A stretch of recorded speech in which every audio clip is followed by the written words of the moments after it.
Aaron's staff becomes a serpent. Then the Lord said to Moses, "Pay close attention to this. I will make you seem like God to Pharaoh, and your brother Aaron will be your prophet. Tell Aaron everything I command you, and Aaron must command Pharaoh to let the people of Israel leave his country. But I will make Pharaoh's heart stubborn so I can multiply by miraculous signs and wonders in the land of Egypt. Even then Pharaoh will refuse to listen to you, so I will bring down my fist on Egypt. Then I will rescue my forces, my people, the Israelites, from the land of Egypt with great acts of judgment. When I raise my powerful hand and bring out the Israelites, the Egyptians will know that I am the Lord." So Moses and Aaron did just as the Lord had commanded them.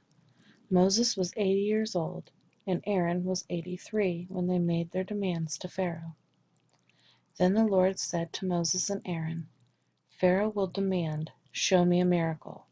When he does this, say to Aaron, 'Take your staff and throw it in front of Pharaoh, and it will become a serpent.'" So Moses and Aaron went to Pharaoh and did what the Lord had commanded them.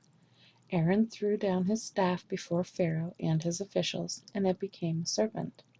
Then Pharaoh called in his own wise men and sorcerers, and these Egyptian magicians did the same thing with their magic. They threw down their staffs, which also became serpents. But then Aaron's staff swallowed up their staffs. Pharaoh's heart, however, remained hard. He still refused to listen, just as the Lord had predicted. A plague of blood. Then the Lord said to Moses, "Pharaoh's heart is stubborn, and he still refuses to let the people go. So go to Pharaoh in the morning as he goes down to the river. Stand on the bank of the Nile and meet him there. Be sure to take along the staff that turned into a snake. Then announce to him, 'The Lord, the God of the Hebrews, he has sent me to tell you, let my people go so they can worship me in the wilderness. Until now you have refused to listen to him, so this is what the Lord says. I will show you that I am the Lord. Look, I will strike the water of the Nile with the staff in my hand, and the river will turn to blood. The fish in it will die, and the river will stink. The Egyptians will not be able to drink any water from the Nile." Then the Lord said to Moses, "Tell Aaron, take your staff and raise your hand over the waters of Egypt, all its rivers, canals, ponds, and all the reservoirs. Turn all the water to blood. Everywhere in Egypt the water will turn to blood, even the water stored in wooden bowls and stone pots." So Moses and Aaron did just as the Lord commanded them. As Pharaoh and all his officials watched, Aaron raised his staff and struck the water of the Nile. Suddenly the whole river turned to blood.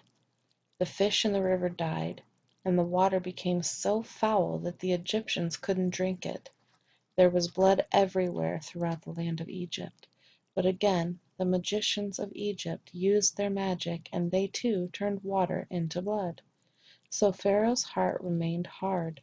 He refused to listen to Moses and Aaron, just as the Lord had predicted. Pharaoh returned to his palace and put the whole thing out of his mind.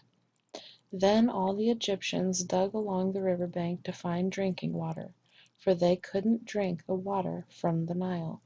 7 days passed from the time the Lord struck the Nile.